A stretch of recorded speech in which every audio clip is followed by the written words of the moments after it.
கோட்டூர்புரம் பகுதியில் இன்னும் வெள்ள நீர் வடியாததை அடுத்து அப்பகுதி வாசிகள் கோட்டூர்புரம் பாலத்திலேயே அகதிகளாக வசித்து வருகின்றனர். அப்பகுதியில் உள்ள மக்களின் நிலைமையை விளக்குகிறார் எமது செய்தியாளர் ராஜா. சென்னை கோட்டூர்புரத்தில் உள்ள பாலத்தில் தற்சமயம் மக்கள் கூட்டம் அகதிகளாக வசித்து வருகின்றனர்.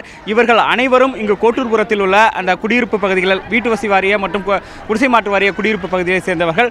அவர்கள் வீடுகளில் வெள்ள நீர் புகுந்ததால் முதல் தளம் வரை வெள்ள நீர் இருந்ததால் தற்சமயம் இவர்கள் அந்த பகுதியில் இருந்து பத்திரமாக வெளியே வந்து சாலைகளில் அமர்ந்துள்ளனர். உணவும் இங்கேயே இவர்களுக்கு வழங்கப்பட்டு வருகிறது. அதேபோல் குடிநீர் தண்ணீர் உள்ளிட்டவையும் இங்கு கொடுக்கப்படுகிறது.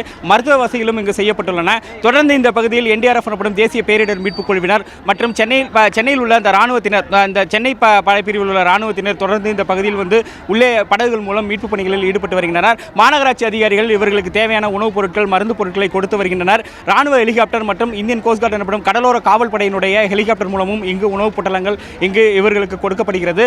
தொடர்ந்து இவர்கள் ஒரு மீளா துயரத்தில் தற்பொழுது இருந்து வருகின்றனர். சொந்த வீடுகளை விட்டு அங்குள்ள பொருட்களை இழந்து தற்சமயம் அகதிகளாக இங்குள்ள இந்த பாலத்தில் தான் தற்பொழுது வசித்து வருகின்றனர்.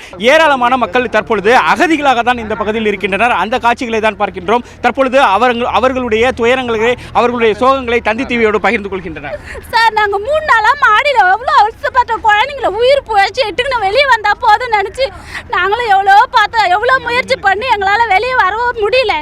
அதுக்கப்புறம் 3 நாளுக்கு அப்புறம் எங்களுக்கு சோறு தண்ணி இல்லாமல் நாங்கள் கடந்து இந்த மாரி சின்ன குழந்தைகளை வச்சு நாங்கள் வெளியே வர முடியாது அவஸ்தைப்பட்டு நேற்று நைட்டு தான் சார் ஒரு பொருள் இல்லை, கை கட்டின துணியோட தான் நாங்கள் வந்து சட்டியோட வந்து குழந்தைல 3 நாளாக நாங்கள் உள்ளதான் சார் மாட்டிக்கிட்டு இந்த உயிர் போச்சா மட்டும் போதும் நினைச்சா நாங்கள் வெளியே வந்தோம். தனித்தனியாக பிரிஞ்சு இருக்கிறோம். நாங்கள் வீட்டில் இருந்து கையும் காலோட வந்திருக்கோம். எங்கள் குழந்தைங்க, எங்கள் வீட்டுக்காரர் இப்போ வெளியே எங்கே இருக்காருன்னு தெரியல, அந்த அளவுக்கு இருக்கிறோம். நாங்கள் போட்டு வரல, உள்ள வழி இல்லை போட்டு வர்றதுக்கு, வேற எல்லாம் தண்ணி அடிச்சுட்டு வர்றதுனால போட்டு வர முடியல. வேற வயசானவங்க இன்னுமா இருக்கிறாங்க, உள்ள போக முடியல, உள்ள போக முடியாம இருக்கிறோம். எல்லாமே அதாவது இந்த கோட்டூர்புர பகுதி மக்கள் தங்களுடைய துயரங்களை நம்மிடம் பகிர்ந்து கொண்டனர். அவர்களுடைய உறவுகளை விட அவர்கள் பிரிந்து இருக்கக்கூடிய ஒரு சூழல் ஏற்பட்டது. ஏனென்றால் கணவன் ஒரு இடத்தில், மனைவி ஒரு இடத்தில், இதுபோல் எங்கெல்லாம் இடம் கிடைக்கிறதோ அங்கெல்லாம் இவர்கள் தங்க வைக்கப்பட்டுள்ளனர். தொடர்ந்து இவர்களுடைய உடைமைகள் என்பது முழுவதுமாக இந்த வெள்ளத்தில் அடித்து செல்லப்பட்டு விட்டது, வெள்ள நீரில் மூழ்கிவிட்டது.